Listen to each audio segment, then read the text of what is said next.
What's up, y'all? It's Aaron. We're here. It's a 404 Heroes reveal show. Raw, September 30th. Here we go, baby. We're going to start off by saying this week on the podcast, we want to get more of the viewers involved, the few that we have, maybe the many we don't know. Y'all kind of view sometimes. Y'all like y'all comments. We love them. But we want to start this podcast by saying we would like y'all to post questions in the comment section. We'll answer them live on the podcast on Thursday. We'll even shout out your username. So drop a comment in the comments. I'm going to post an email right here. Y'all can send your emails. It's going to be 404heels@gmail.com. Send those questions. We'll give you a shout out. We'll answer the question to the best of our ability. Now let's roll into this Raw on September 30th. I want to start it off by asking y'all how we feeling about Joe Tessitore, y'all. How we feeling? I'm loving him. I loved him from the get-go. Y'all was the ones that kind of hated him a little bit, but I thoroughly enjoy him. I'm a huge fan. Hopefully y'all are. He's getting better. He's getting all the names down. He's got it. I'm loving it. Hopefully y'all are too. We're going to start the show. Starts off with a kind of a little celebration for J Uso and his Intercontinental Championship. Guess what? The internet was talking, should he add blue to the belt? He added blue to the belt. There's a little blue in there. He's got the new gold Yeet shirt that I'm going to get real soon. Probably the knockoff version because that's how I roll. It's a lot cheaper. But he comes out through the crowd with his son. Good times. New belt. Rocking it like he always does. Gets to the cage. Excuse me, that's what I see. Gets the ring. I see this cage hanging. I was like, man, I thought Bad Blood was next this Saturday. Why am I staring at a cage? We'll get to that later. The cage does come down, but not for a good reason. So Jey Uso's out there. He's getting very emotional, giving a speech. Shout out to his mom, talking about how it was rough. Roman made it rough for him. His family made it rough for him, but the one person who had his back, his mom. He says, Mom, we made it. And then boom, Braun Breaker's music hits. I'm like, oh shit. But Braun, all he does, he casually comes out. He says the better man wins. He shakes his hands and he says, have a good one. And right when he's getting out, Jay looks at him. He's like, Braun, we got some dogs in the house, ye? Everyone starts barking. So I hear the rumor on the internet they're going to try and push Braun to be a big baby face. And I feel like he might go against Gunther next because they did the backstage segment and Gunther was talking to Ludwig Kaiser, and he's like, man, you got to respect that guy. He's, ooh, big. It was kind of like a little joke, but he kind of just looked at the World Heavyweight Championship and was like, I'm going to see that soon. And then while that's happening backstage later in the show, you see a little Kofi Kingston, Xavier Woods argument during that segment. I like how WWE does that now. They'll give you like a little segment in the background while you're paying attention to this over here. Same with a little Karrion Kross we got too. He was in the background. So we'll see what happens with that. Speaking of New Day, we get Rey Mysterio and Xavier Woods in a match. Xavier Woods and Kofi Kingston kind of been on rocks a little bit, So they go, he says he wants to do it on his own. Xavier goes out there. He wins the match, but in questionable fashion. The mask comes off of Ray. Ray's got to cover it up. Xavier Woods rolls him up. 1, 2, 3. Pretty quick match. Good to go. I didn't like how the win happened, but we'll see. Where do y'all think this is going with Xavier and Kofi? Like, I can kind of see it going one way. Can kind of see Big E maybe coming back. Let us know what y'all think in the comments. What's going to happen with New Day? I think they will not turn and Big E comes and saves and puts them back together. Maybe Big E doesn't get back in the ring at all yet because he's still got to get his neck clear, but maybe he gets them back together. And then we get a little backstage segment and Kofi's like, man, did you intentionally rip off the mask? He's like, no, I didn't know what you want me to do, but you need to be happy for me. And then Kofi's like, well, I got an Intercontinental Championship match next week, but I'm going to give it to you. So he gives it to Xavier Woods. So next week we're going to have Xavier Woods J Uso, Monday Night Raw, Intercontinental Championship. We'll see what happens. Then we get the Pure Fusion Collective. I guess we're still rolling with that group. It's not that good. The only good part about this group is Zoe Stark's missile dropkick. That's about the only thing good about this whole group. That's it. They're in a match with Lyra Valkyria. Zoe Stark gets the win. Interference from Sonya is what leads to the win. Then we get Caden Carter, Katana Chance coming in. Yeah, they're just going to have to make this more entertaining for, I think, any of us to give a shit about. But, I mean, this PFC group is pretty terrible. And like I said, the only thing good of it is Zoe Stark's missile dropkick. That's about the only thing I think that's good with it. But we'll see. Then, the next segment, we finally realize why this cage is here. It's just so CM Punk and Drew McIntyre can talk in it before they wrestle in it. That sucks for the ring crew that had to put that shit together, put it up there just for them to put it down, to put it up, to disassemble it and put it back together in Atlanta. I'd be pissed, but maybe it's not that hard to put together, but it looks like a son of a bitch. Did y'all like that the cage was there? I thought it was kind of pointless. They could have did the whole segment without the cage and it would have been the same. It would have been exactly the same. It wouldn't have mattered. Drew starts the promo, cuts an awesome promo. He's going to make him wish this, brings the wife into it. AJ Lee never really says her name, but brings her into it. Family, all this. Drew, I thought, has been crushing CM Punk on the mic since this whole feud started. I was like, Drew has very stepped up, and maybe CM Punk is just falling back a little bit. But then CM Punk kind of redeems himself with this last promo, They both basically said they were going to kill each other. This is it. This is the final battle. This is forever the end of the rivalry. Now, what I think should happen later down the line is maybe Drew and CM Punk end up tag teaming together down the line. I want to see one match. CM Punk, Drew McIntyre in a tag team, maybe against the Bloodline. I don't know. Who cares? I just want to see it. Would y'all want to see it? Let me know. It would be entertaining as fuck. The whole time they're doing, and CM Punk's talking, if you look at the security guard, he's like, oh, the whole time it's like, I was like, I don't know if he was supposed to be doing that or he was kind of like going into business for himself. He's like, maybe if I raise my hand, they'll notice me or something. It was just funny that he kept being like, because they had the ring full of security guards. These security guards got some work tonight, man. They got some work for sure. Then we get a quick little 6-man tag match between the LWO, JD, Dom, and Carlito. Before we get to this match, we get a little promo out by the Lowrider. And Finn, I guess, calls Dom and he's like, hey, I had some weather trouble, some delays while traveling, but I'll be there when I get there. Bob type stuff. Obviously, he interferes, pushes Joaquin off the ropes. JD hits him with that dope finish. And then they were all kind of huddled in the ring. We go to commercial break. We come back. They're all still in the ring. I'm like, oh, here comes the Terror Twins. So they're starting to cut a promo. And, of course, Rhea Ripley's music hits. She comes out, talks a little bit, talks about how Dominic is going to be in the Shark Tank and he's claustrophobic. I guess you can still be claustrophobic even if it's not a fully enclosed area. Like, I thought it'd be like claustrophobic is like you're in a cage.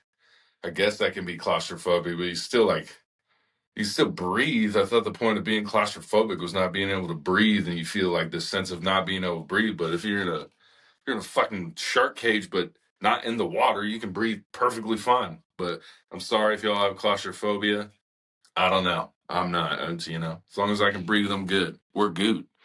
So we get that. Rhea's talking, and you hear some cheers, some louder cheers, so we know what's happening. Damian Priest is in the ring behind the Judgment Day. I'm like, oh, they start fighting. I don't know why they keep trying to attack. They don't have the numbers. Like I said before, I feel bad for Liv Morgan. She always has to go one-on-one with Rhea, while the other dudes get to go 4-on-1 with Damian. It's not the fairest matchup. Like, they need to recruit some more females to take care of Rhea or something. Damn, that would suck. Especially going against Rhea. That would be terrible. But the Judgment Day ends up overpowering. Finn hits like 4 to 5 coup de grace. Crowd is into it, but they're not into it. I don't know. I feel like Judgment Day needs to either do something big after this rivalry. I don't think they can continue it with the Terror Twins, but I mean, they could. You could push it to Survivor Series. Maybe have your first step. Nah, that's a stupid idea. But I was going to say your first ever mixed Survivor Series match with women and females, or men and women, but I figured it was a stupid idea after I thought about it.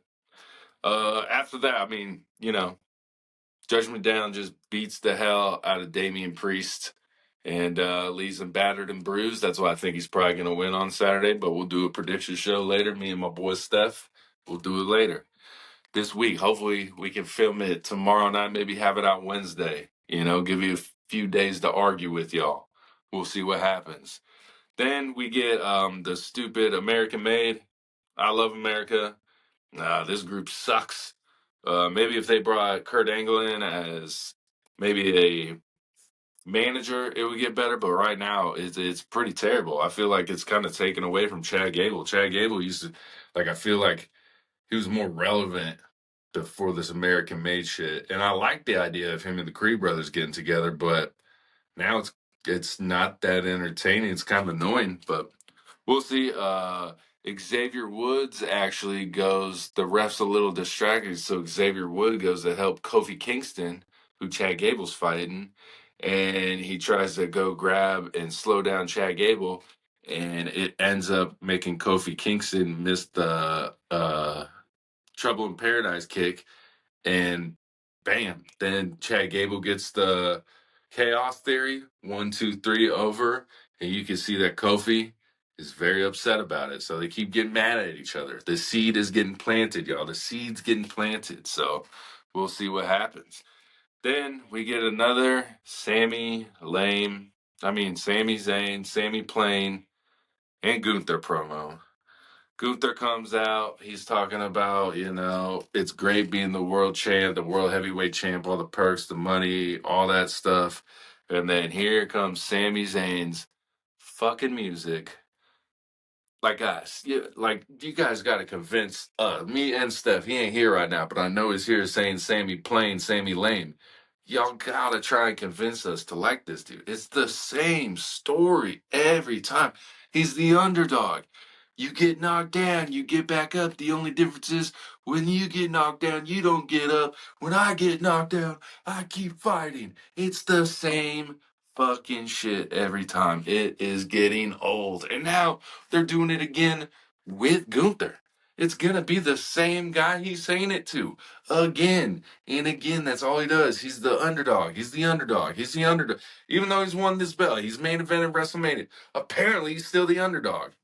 He wins the tag team titles against probably one of the best tag teams, if not the best tag team ever, in the Usos at WrestleMania 39. He wins that match, goes on a great little tag match or tag run with KO, and then he gets the Intercontinental belt, and he's still the underdog. Get the fuck out, bro! And he's already beat Gunther. So you're an underdog to someone you've already beat. Come on, dude! It's just the same shit over and over again. Change it, man. Change it. So then we get a little backstage segment, and we get Braun Strowman. He's talking to Kathy Kelly. And here comes The Miz, and he wants to talk about last week, probably the comments and stuff like that. Very irritated. But then we hear R-Truth. The comic relief is back. And I said the same thing. I said, if he's already back, then someone else should be back too. And we'll get to that later, baby. Y'all know what's coming. But so we get Miz and R-Truth. R-Truth says he got them a match with AOP or something like that. AOP, Authors of Pain. He says, AOP, we got AOP. So Miz is out there. Miz, we know it's going to be a short match because of how much time is left, and we still got the Monsters versus the Monsters match. So we get Miz with another heel turn. gets tagged in, charges up, kicks R-Truth in the head, and walks the fuck out of the ring to the back. He's back, baby. Our favorite heel, Miz.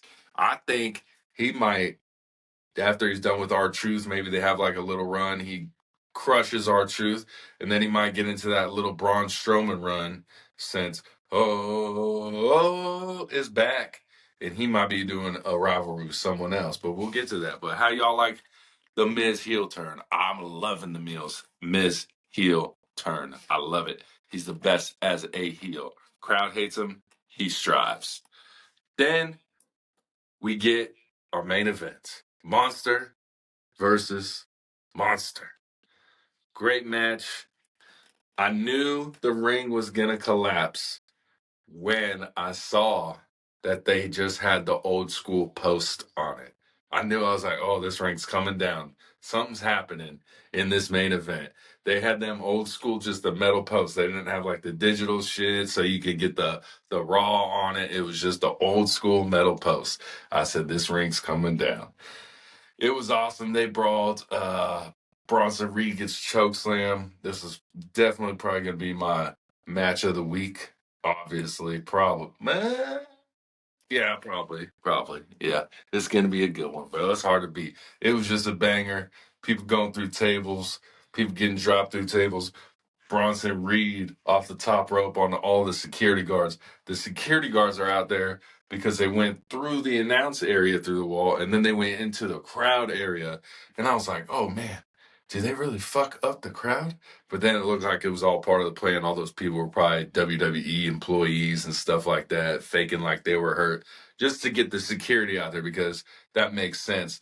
If security was to come out there just because, that would make sense since it's the last man standing match. So they had to give a reason for the security to come out there, and fans being hurt is a good reason.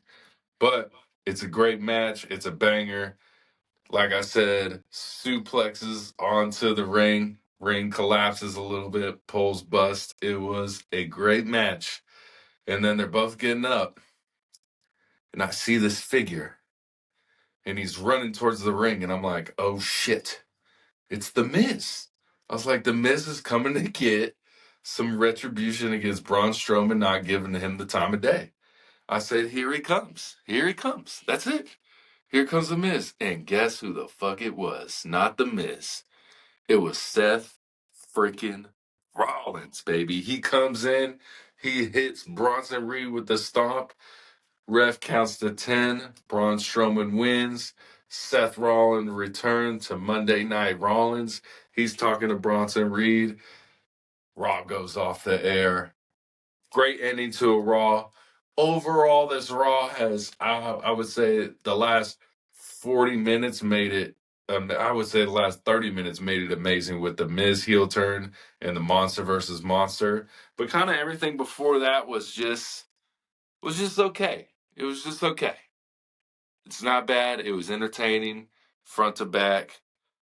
But Seth freaking Rollins is back. I'm excited for that. We'll see where that goes. I'm assuming his first rivalry is going to be with Bronson Reed. He needs to revenge that attack.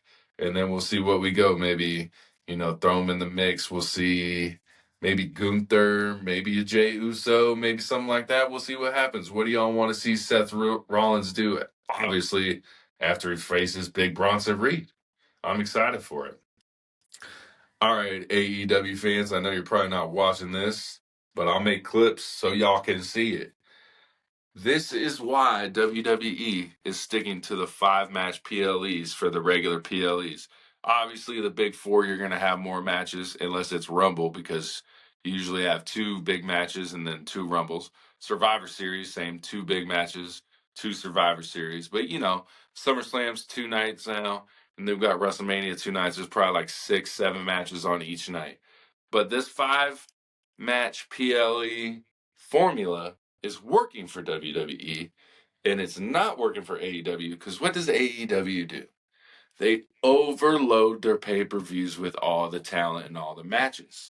And then you have no fucking matches that are the go-home shows or the after shows or the weekly shows take a hit when AEW has their PLEs. pay-per-views or whatever you want to call them because they fucking overload that PLE or pay-per-view.